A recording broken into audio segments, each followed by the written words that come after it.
So today I am going at it solo again, and I have a few waypoints that I'm gonna hit, but I'm not entirely sure the routes that I'll take to get to some of those waypoints. But right now I'm traveling out to my starting point, and the first waypoint that I'm going to is a historical mining camp that I've been wanting to check out.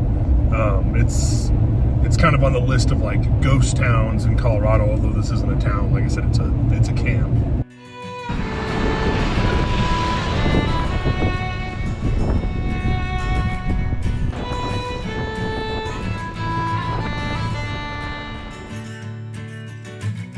Here I am, 5 years gone by, always losing this fight to inspire. I've been grinding for years on end. No one seems to understand. Show me love, show me something, please. I've been failing so long, it seems. Am I wrong? Will I regret this all? Been so long, I wanna feel it. I'm alone in my pursuit of all that I love.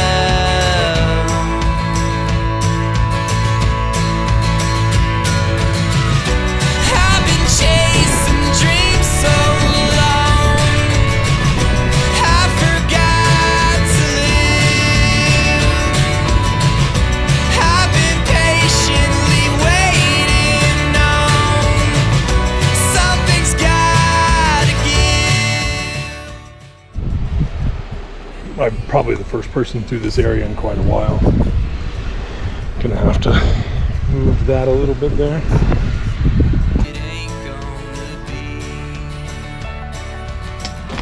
Did my best, fell flat on my face. Someone save me from all this disgrace. Am I wrong? Will I regret this all? Been so long, I wanna feel it. I'm alone in my pursuit of all that I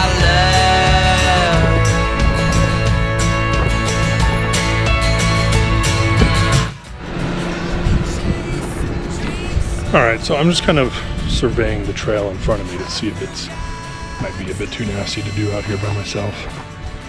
Might need to turn around, and I'm at a good spot right now where I can back up and turn around. Because it's just kind of getting rockier and rockier. I don't know if maybe there's another way in to where I'm trying to get to, or maybe I just don't make it. Probably gonna head back down. Try and find a different route maybe.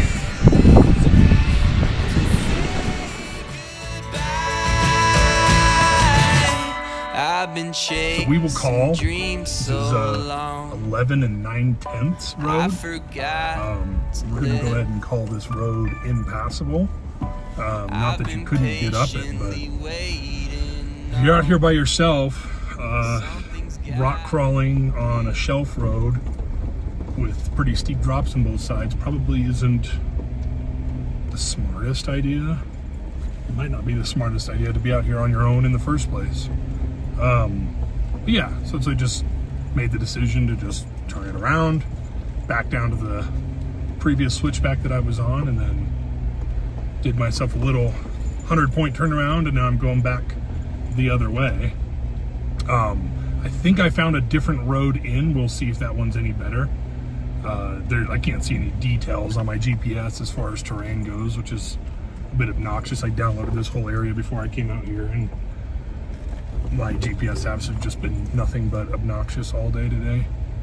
So I just backtracked from the road that I was on, whatever it was, 11 9/10, and now I'm on 11 3/10 road, and So far, it's quite a bit calmer than 11 and 9/10. So we'll see how this continues and try to get back to where we were trying to get to the first time.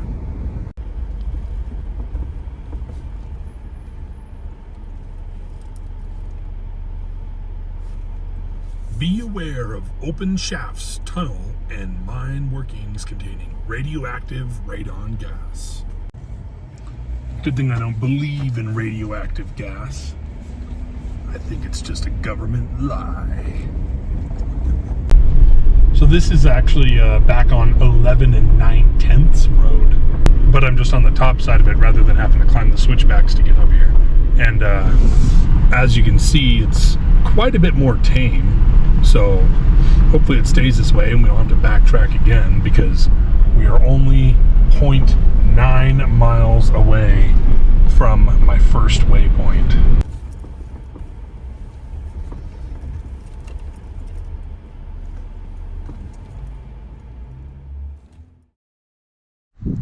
I made it to my first waypoint, Calamity Camp. So we're gonna go walk around. I was reading online about this, and they've been doing some restoration down here just to kind of preserve the site. So you can see that's definitely new timber being put up on this rock shack here. And that's what made me think that there's definitely an easier way to get in here, because people are bringing in construction materials to kind of build this place back up a little bit so that it's preserved. Calamity Camp was established sometime between 1915 and 1925. It was used to house miners and their families while they extracted carnotite. Carnotite contains 3 different radioactive elements: radium, vanadium, and uranium. During the first carnotite boom of 1913 to 1925, radium was sought after and used in medications, cosmetics, and even household commodities, now known to be highly carcinogenic. 1928 to 1932 saw the rising use of vanadium to strengthen steel, which was used for frames of early model automobiles. And from 1949 to 1971, the third carnotite boom was for uranium for nuclear power plants. While most of the uranium used in energy production is from the Colorado Plateau, the uranium used previously for the Manhattan Project was from foreign sources. While the first 2 periods saw primarily miners living at the Calamity Camp, the uranium boom brought more residents to the camp. A school was opened from 1957 to 1959, which also served as the community hall and even a voting precinct during the 1956 elections. By 1980, the demand for uranium had plummeted, and Calamity Camp officially became a ghost town. Now sitting vacant, it is just a piece of recent history. There are inherent dangers to exploring an area containing radioactive material. Do not enter mine shafts, and it is best to leave any artifacts where they are. Radon is an off-gas of decaying radioactive material, and a large portion of the miners who worked in these unventilated mines developed lung cancer. This is obviously from prolonged exposure, so don't let it discourage you from going out and exploring some of these areas.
I'm off the trail, tires aired up, and I'm on my way to my second little waypoint. The next leg of the trip, I'm gonna start at my second waypoint another time and go and hit that second leg. So that'll be another video. Just kind of took me a little bit longer to get to my first spot than I thought it would. Trail was a little bit more, it wasn't really difficult, but it was a little bit slower moving, and it was a bumpy ride.